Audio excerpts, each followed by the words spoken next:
जीवन की दिव्यता और भव्यता को जानने के लिए आए हुए जिज्ञासु,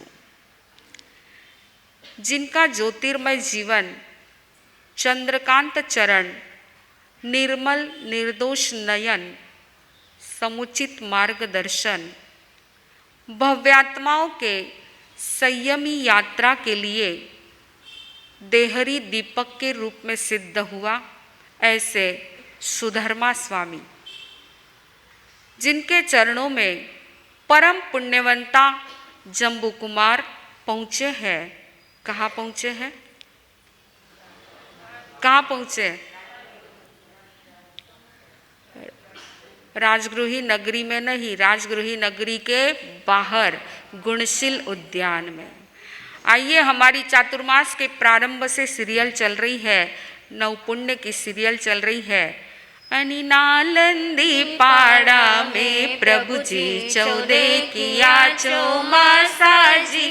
अनि नालंदी पाड़ा में प्रभु जी 14 किया चौमासा जी। वह नालंदी पाड़ा राजगृही नगरी की परम पावन भूमि गुणशील उद्यान में सभी श्रोतागण और जम्बू कुमार वंदन नमन करते हुए, परिउपासना करते हुए आर्य सुधर्मा स्वामी के सन्मुख बैठे हुए हैं, जिनवाणी को श्रवण कर रहे हैं।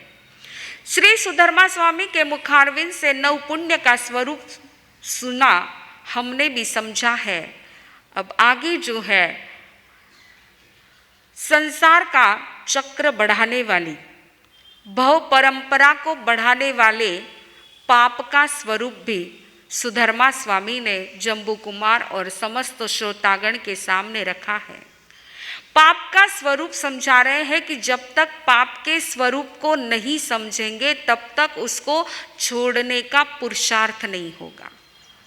जैसे पुण्य का स्वरूप समझा तो पुण्य के कार्य करने का मन हो जाता है, वैसे पाप का स्वरूप समझे बिना पाप को छोड़ने का पुरुषार्थ नहीं होगा, पाप के गेट को बंद करने का पुरुषार्थ नहीं होगा। इसलिए पाप का स्वरूप समझाते हुए सुधर्मा स्वामी फरमा रहे हैं कि पाप हमेशा त्याग करने योग्य है, त्याज्य है। जब तक लिफ्ट में बैठा हुआ आदमी लिफ्ट का दरवाज़ा बंद नहीं करता तब तक वो ऊपर पहुंच नहीं सकता है। गाड़ी में बैठा हुआ व्यक्ति गाड़ी का दरवाज़ा बंद नहीं करता जब तक वो अपनी मंजिल तक पहुंच नहीं सकता है। तिजोरी का दरवाज़ा बंद नहीं करोगे तो ज्वेलरी की सुरक्षा नहीं होगी। बस इसी तर्ज पर जब तक पाप का गेट बंद नहीं करोगे तब तक सुख और चैन से जीवन जी नहीं पाओगे। हम चाहते हैं कि हमारा जीवन सुरक्षित रहे, सुख और आनंद से, शांति से भरा हुआ रहे। कैसे होगा? जब तक पाप के गेट खुले हैं तब तक सुख, चैन, शांति हमसे बहुत दूर है। इसलिए सबसे पहले पाप के स्वरूप को समझो। आज व्यक्ति भौतिक विकास के पीछे बहुत पड़ा है। आज का साइंस भी मनुष्य को सुख और चैन, शांति देने के लिए कई चीज़ों का आविष्कार कर रहा है, जी तोड़ मेहनत कर रहा है कि किसी न किसी पद्धति से उसका श्रम बचे, उसका पैसा बचे और वो शांति से जीवन जी सके। लेकिन देखते हैं इस साधनों की भीड़ में सबकी साधना खो जाती है। साधनों की जितनी ज़्यादा भीड़ इकट्ठा करते हैं उतनी व्यक्ति साधना से दूर हो जाता है। अरे पहले आप छोटे से एक फ्लैट में रहते थे, 2 रूम का आपका वो फ्लैट था, कितने आनंद से रहते थे। आज बंगले बना लिए आपने। बोलो कितना समय मिलता है आपको? कितना समय मिलता है? तो जितना साधन इकट्ठा करेंगे उतना, जितना पाप इकट्ठा करेंगे उतना हमारा जीवन दुखों से भर जाएगा। तो यही फरमा रहे हैं सुधर्मा स्वामी कि पाप का गेट बंद करना है। इसके लिए पाप के स्वरूप को समझना है। जब तक पाप को पाप के रूप में स्वीकार नहीं करोगे तब तक छोड़ने का पुरुषार्थ नहीं होगा, पाप का गेट बंद नहीं होगा। पाप को पाप के रूप में स्वीकार करो। जब ये समझ में आ जाता है कि ये गलत है, पाप का वास्तव में स्वरूप समझने के बाद जब समझ में आ जाता कि ये गलत है तो अपने आप वो छूट जाता है। जब तक उसको गलत है ऐसा मानते ही नहीं है तो छूटता नहीं है। चोर को चोर के रूप में जान लेते हैं, पाप को पाप के रूप में जान लेते हैं तो अपने आप छूट जाता है, व्यक्ति उससे बच जाता है। परंतु इसको पाप को गलत है ये स्वीकारता ही नहीं है मन, ये मन स्वीकारता ही नहीं। इसमें क्या, ये तो आवश्यक है, परंतु कहाँ तक आवश्यक है, कितना आवश्यक है उसको नहीं समझते हैं और करते ही जाते हैं। अरे कहते हैं कि जब तक पाप की स्वीकृति नहीं होती है तब तक उसका संवेदन नहीं होता है, और जब तक संवेदन नहीं होता है तब तक रुदन नहीं होता है। जब तक संवेदन नहीं होता है तब तक रुदन नहीं होता है। स्वार्थ के खातिर रोना यह आक्रंदन है, स्वार्थ के खातिर रोना यह आक्रंदन है। भौतिक सुखों के लिए रोना यह भी आक्रंदन है, लेकिन पाप को स्वीकार करके आत्मग्लानि से रोना यह परिवर्तन है, यह परिवर्तन है। जब लगता है कि मेरे हाथ से इतने पाप हो गए, मेरे हाथ से ऐसी गलतियां हो गई, और जब भीतर में यह संवेदना होती है और तब आंख में जो आंसू आते हैं वो आंसू निश्चित रूप से परिवर्तन लाने वाले आंसू होते हैं।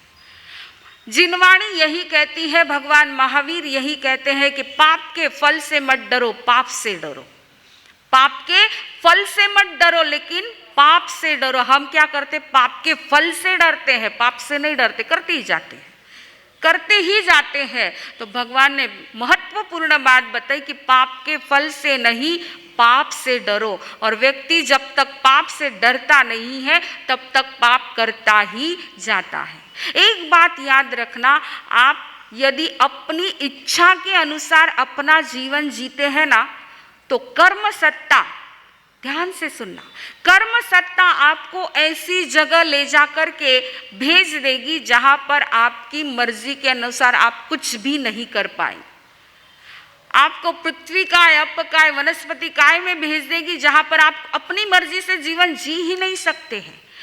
ऐसे पशु, ऐसे तिर्यन योनि में भेज देगी जहां आपको अपनी इच्छा के अनुसार कुछ भी करने को नहीं मिलेगा। इसलिए याद रखना, अपनी इच्छा से जीवन मत जीना, प्रभु की इच्छा से जीवन जीना। प्रभु की इच्छा से जीवन जीना, और प्रभु की इच्छा एक ही है, जो तुम्हें पसंद नहीं है वो दूसरों के लिए मत करो।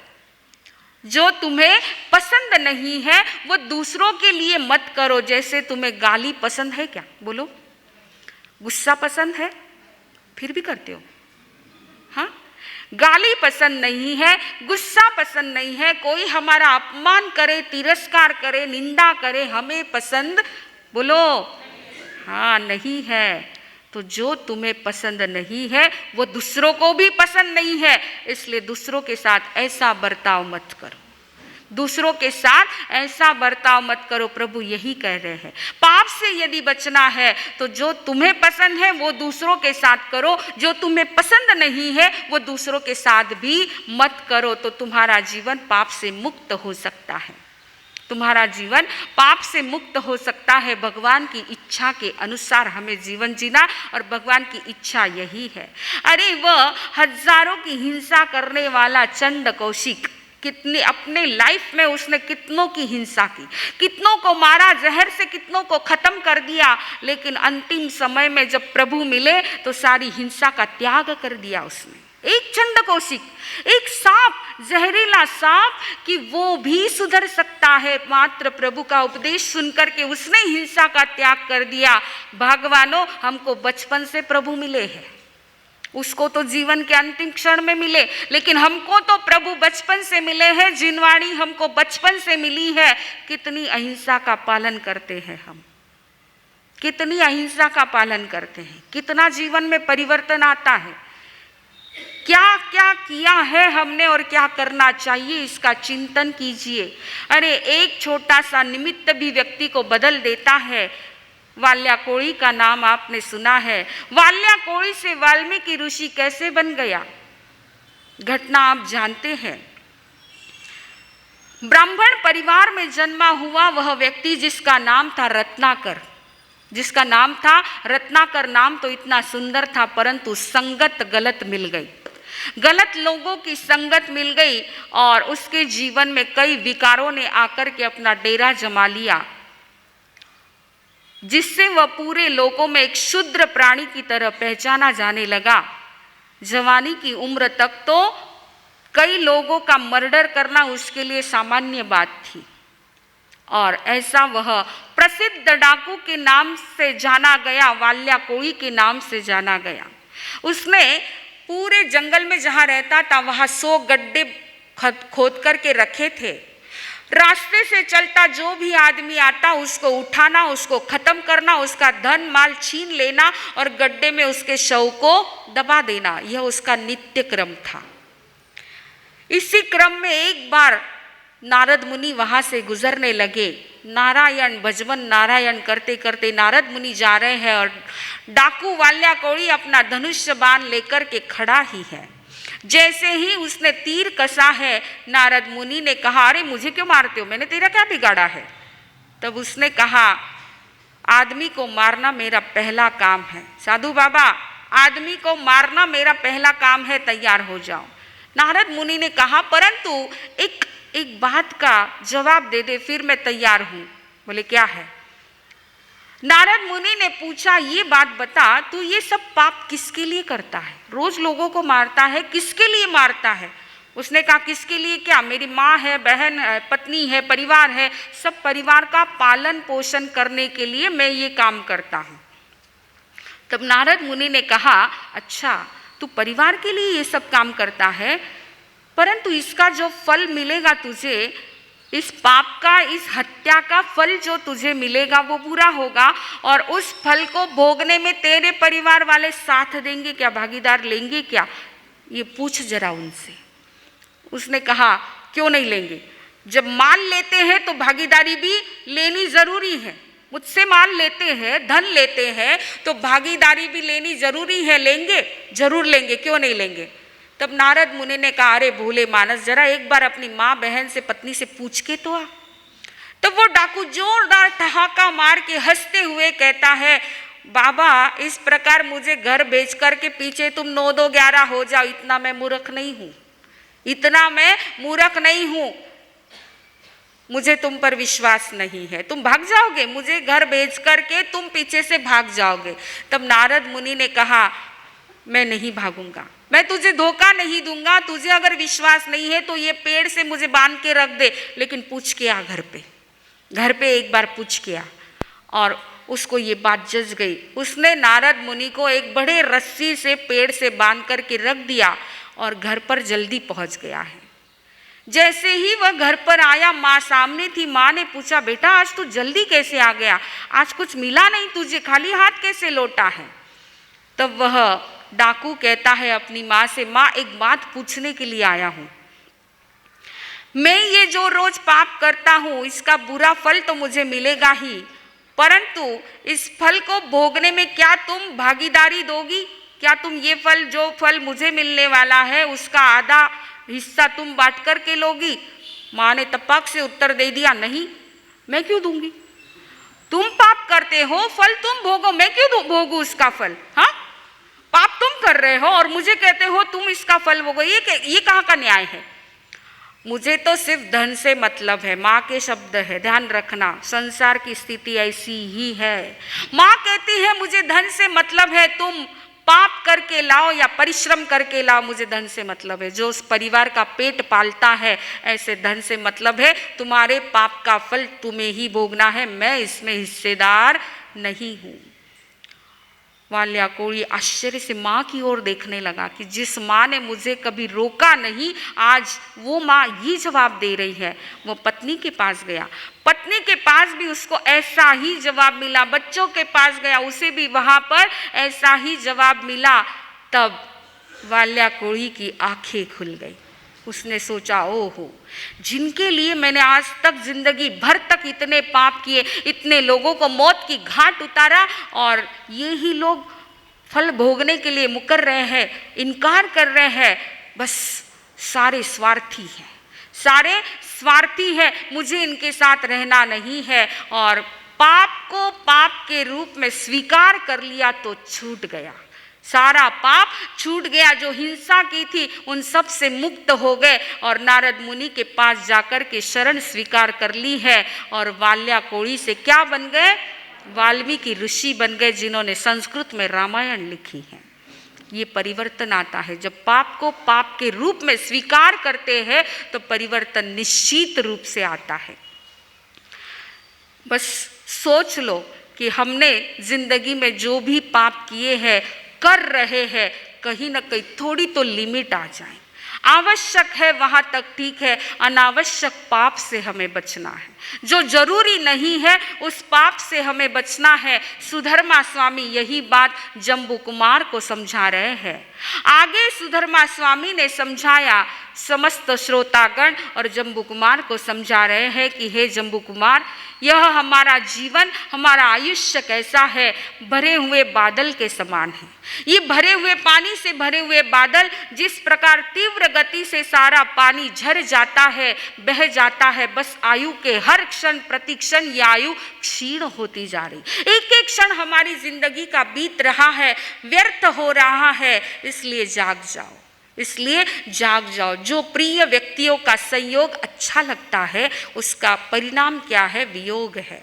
उसका परिणाम क्या है? वियोग है। जो लक्ष्मी आपको अच्छी लगती है, प्रिय लगती है, लक्ष्मी कैसी है? चमकती हुई बिजली के समान उसकी चमक बड़ी प्रिय लगती है, सुहावनी लगती है। लेकिन वह लक्ष्मी भी कैसी है? चंचल है, अस्थिर है। आज आपके पास, कल किसी और के पास। आज 100 की नोट आपकी जेब में है, ये 100 की नोट आधे घंटे में, 1 घंटे में और किसी के जेब में चली जाएगी। इसका कोई भरोसा नहीं है। इसलिए बुद्धिमान व्यक्ति जो होते हैं, वो आयुष्य, संयोग, शरीर, लक्ष्मी, इन सब को क्षण विध्वंसी समझ करके, इनका त्याग करके, इनके मोह में न फंसते हुए सम्यक ज्ञान, सम्यक दर्शन, सम्यक चारित्र, रत्नत्रय को स्वीकार करते हुए उसकी आराधना में अपना जीवन बिता देता है। वह अनंत, अव्याबाद और शाश्वत सुख को प्राप्त कर लेता है, मोक्ष सुख को प्राप्त कर लेता है। लेकिन जो व्यक्ति प्रमाद में पड़े हुए रहते हैं, मोह में अटक जाते हैं कि नहीं ये सब मेरा है, मैं नहीं रहूंगी तो क्या होगा, मैं नहीं रहूंगा तो इनका क्या होगा, इस प्रकार मोह में जो व्यक्ति फंस जाता है, जो प्रमाद में फंस जाता है, उसके हाथ में आया हुआ यह गोल्डन चांस, यह सुंदर अवसर निकल जाता है। यह अवसर उसके लिए रुकता नहीं है। बड़ी सुंदर बात इसमें फरमाई है, सोच ले तू जरा, सोच ले तू जरा, वक्त यूं ही चला जा रहा है। देख ले तू जरा, देख ले तू जरा, हाथ तेरे भी क्या रहा है। सोच ले तू जरा,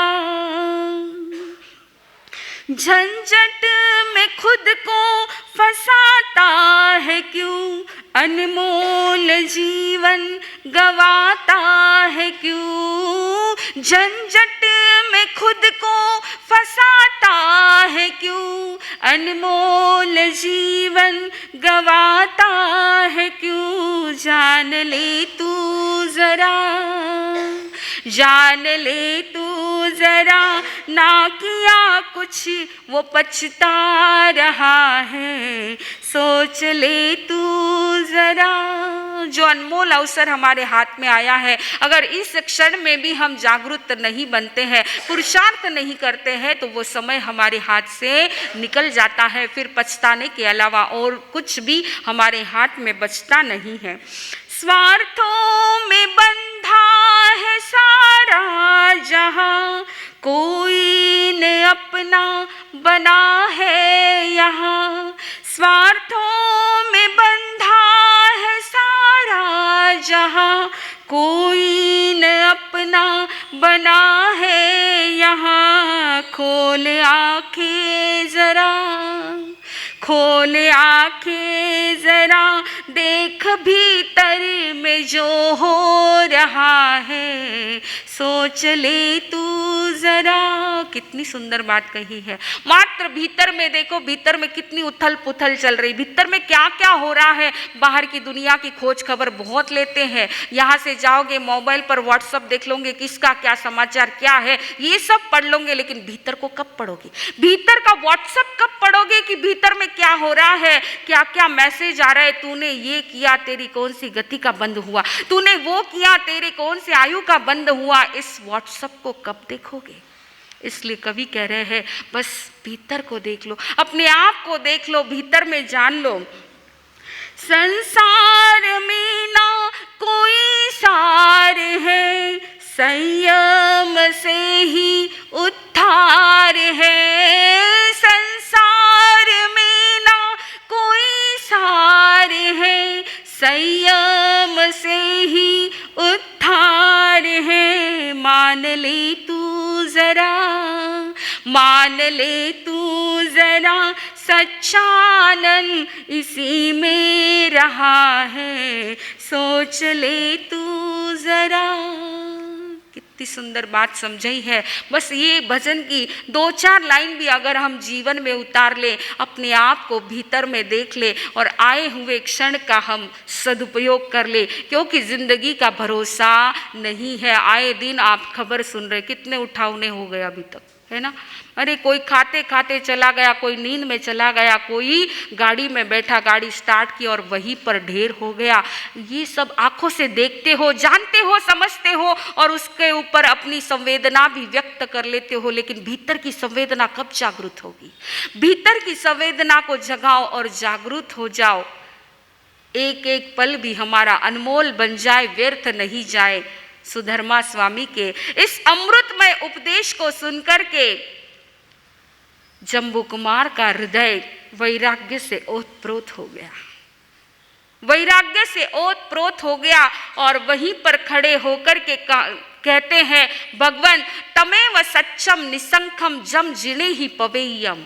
भगवान आपने जो स्वरूप समझाया है, जिनवाणी में जो कुछ कहा है वह सत्य है, यथार्थ है और यह जिनवाणी मुझे बहुत अच्छी लगती है। हमको सुनाई सबको सुहाई, हमको सुनाई सबको सुहाई। धन्य है जिनवाणी गुरुवर, धन्य है जिनवाणी, धन्य है जिनवाणी गुरु। तमेव सच्चम निसंखम वाणी अमृत सार है। तमेव सच्चम निसंखम वाणी अमृत सार है। तमेव एवं मेयं भन्ते जिनवाणी सुखकार है। सदहामि भन्ते पतियामि भन्ते, रोएमि फासेमि अणुपालेमि भन्ते। धन्य है जिनवाणी गुरुवर, धन्य है जिनवाणी, धन्य है जिनवाणी गुरुवर, धन्य है जिनवाणी। इस प्रकार जम्बू कुमार का हृदय वैराग्य के भावना से ओतप्रोत हो गए। एक एक रोम रोम पुलकित हो चुका है, रोमांचित हो चुका है कि भगवान बरसों के बाद जिंदगी में पहली बार इस जिनवाणी को मुझे सुनने को मिला है और जो प्रभु ने बातें फरमाई है वह सत्य है, निशंक है, उसमें कोई शंका नहीं, कोई डाउट नहीं। बस मैं भी आत्मकल्याण करना चाहता हूँ। क्या कहा? मैं भी आत्मकल्याण करना चाहता हूँ। अपनी भावना जम्बू कुमार ने आर्य सुधर्मा स्वामी के चरणों में रखी है। अब इसका क्या रिप्लाई मिलता है, कैसे होता है, घटना कहाँ पर आगे मोड़ खाती है, हम अवसर आने पर इसको देखेंगे। बोलिए भगवान महावीर।